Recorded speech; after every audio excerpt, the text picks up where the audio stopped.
The whole fight for free speech, it didn't just pop up with the internet, or even in the last century. We're about to dive into a text that's nearly 400 years old, but it laid the groundwork for almost everything we believe about the freedom to read, write, and think. We're talking about John Milton's Areopagitica. So to really get why Milton felt he had to write this incredible defense of free expression, we have to go back in time, back to 17th century England, a place where just words could get you into some very, very serious trouble. I mean, just look at this. It's absolutely brutal. In 1638, a guy named John Lilburne was fined £500, and trust me, that was a fortune back then.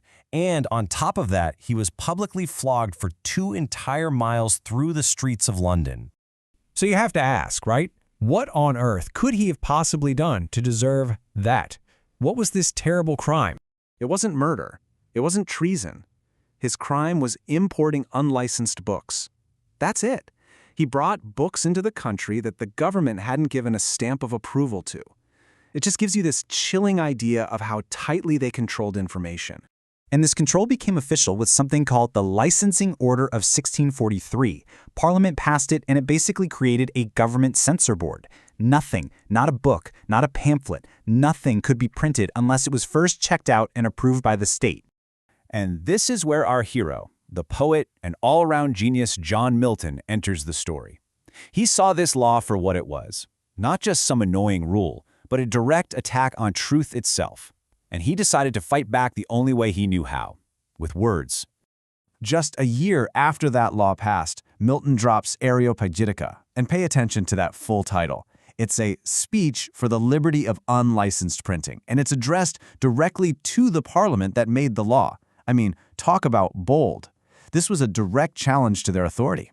So one of Milton's first arguments was to look back at history. He says, look, this whole idea of pre-publication censorship, it's a new corrupt invention.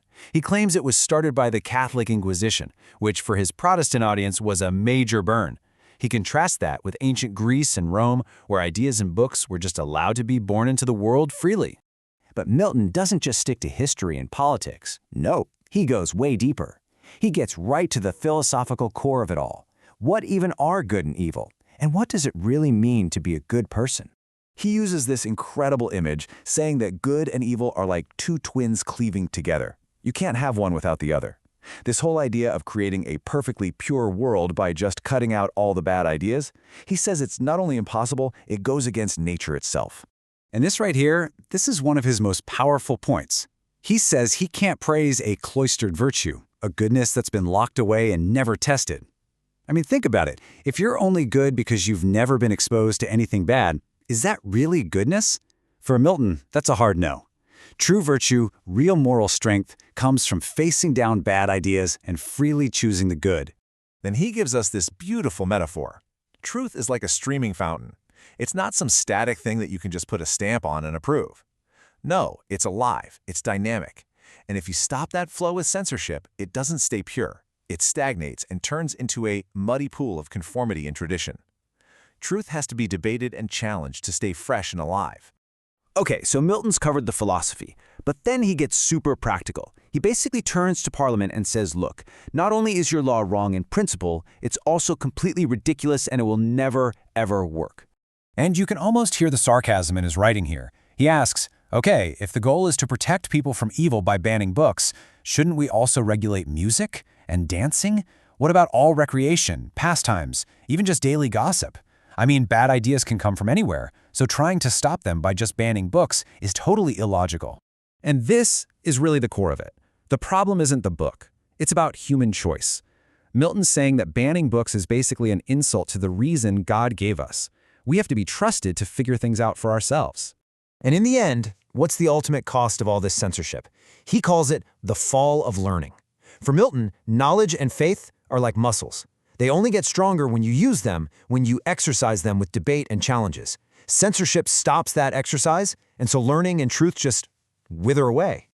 So you put all these arguments together, the historical ones, the philosophical ones, the practical ones, and what you end up with is this incredible legacy that has been shaping our ideas about free speech for centuries.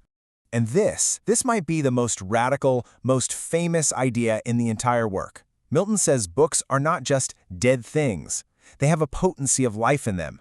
They contain the very soul and intellect of their author. And because of that, to kill a good book through censorship is almost as bad as killing a person. It's an attack on reason itself. And that brings us right back to today. Milton had this powerful faith that if you just let all the ideas out there, truth would win in a fair fight. But what does a fair fight even look like now in our world of social media algorithms, filter bubbles, and constant misinformation? That's the question Areopagitica leaves us with. Does truth still have a fighting chance?